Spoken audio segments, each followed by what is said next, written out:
What's up, folks? Your buddy Fatalroadie. Tonight we're going to be doing the Raw recap. Alexa Bliss comes out to open with a moment of sleep. She talks up the Money in the Bank ladder matches and introduces the Raw men's participants. Braun Strowman, Ricochet, Drew McIntyre, and Baron Corbin. All four competitors run their mouth about how they're going to be winning, and this all leads up to a tag team match, playa. Ricochet and Braun Strowman versus Drew McIntyre and Baron Corbin. This is basically Baron Corbin and Drew McIntyre working on Ricochet until Braun Strowman gets tagged in and he cleans house. Baron Corbin tags himself in to finish off Ricochet, ends up paying for it by getting hit by Drew McIntyre. A power slam by Braun Strowman and a shooting star press by Ricochet ends the match. We then have the Usos coming out doing a sing-along to their theme music. I think that gimmick is already taken by R-Truth. This brings us to a tag team match, the Usos versus Gallows and Anderson. Before the match starts, there's a promo by the Good Brothers, and in the promo they have a slight hint of the Bullet Club. Being that AJ Styles is back on Raw, maybe we might see it. I kinda doubt it though. Nope. The Good Brothers had most of the offense through this match, but the Usos were able to fight back, leading to a Jimmy Uso splash for the pin. After the match, the Usos show a video of Scott Dawson shaving Dash Wilder's back. What? The Revival then come out to explain what happened. This is pretty much just a big waste.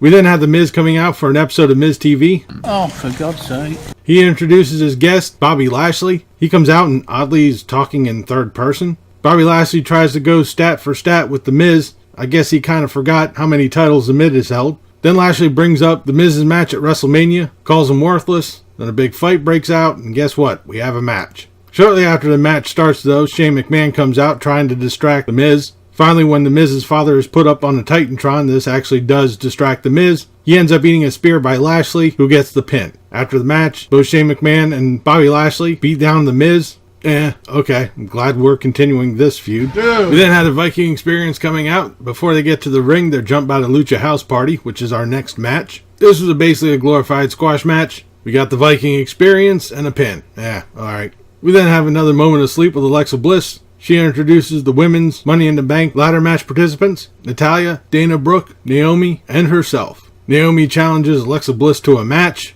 Alright. Before the match, we have an episode of the Firefly Funhouse, where Bray Wyatt is painting, and we find out that the word of the day is sociopath. So getting on to the match with Alexa Bliss and Naomi. Well, we didn't get a tag match. This was an match. This match had more to do with Alexa Bliss's untied shoes than it did with anything. Alexa Bliss got a rear end by Naomi, followed by a split leg moonsault, and Naomi pins her to win. Then we have Becky Lynch coming out. She says she will be defending both Raw and SmackDown Women's Championships at Money in the Bank against Lacey Evans and Charlotte Flair. She talks up how she became Becky Two Belts, and then cuts a promo on both Evans and Flair. After a recap, Lynch calls out Evans, who then comes out. They fight out along ringside. Officials come out to break it up. The crowd's sitting there chanting, "Let them fight," which I kind of agree. We then have Zack Ryder and Kurt Hawkins versus the Revival. This is kind of an okay match. Ryder sneaks a pin on Wilder.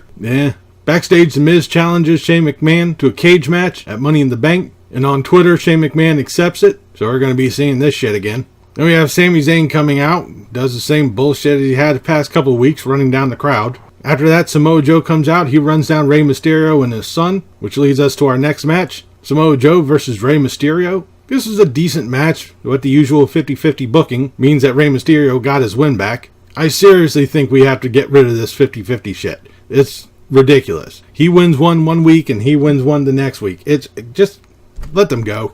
We then have our final segment of the night, the contract signing for the Money in the Bank Universal Championship match. Michael Cole is in the ring. He introduces both competitors. They both come out. They both have mic time, getting in their key points in on each other. They sign. They fight. Nothing we haven't already seen. It ends with AJ Styles giving a phenomenal forearm to Rollins, which drives them both through the table. We end tonight's Raw with AJ Styles standing over Rollins. This was an Raw, as usual. It was way too talk heavy. I mean, I understand we're building up to Money in the Bank, but really, we probably could have gotten another match or two in the space that we had with everybody talking. Once again, hopefully SmackDown will be better than Raw. But that'll do it for this episode of Raw Recap. I'll be back tomorrow for the SmackDown review. Leave a comment down below what you thought of tonight's Raw, what you thought of this video. If you liked it, please give me a thumbs up. Don't forget to share and subscribe. I've been Fatalroadie. You've been awesome. Thank you very much for watching. And remember, if it's too loud, you're too old. See ya.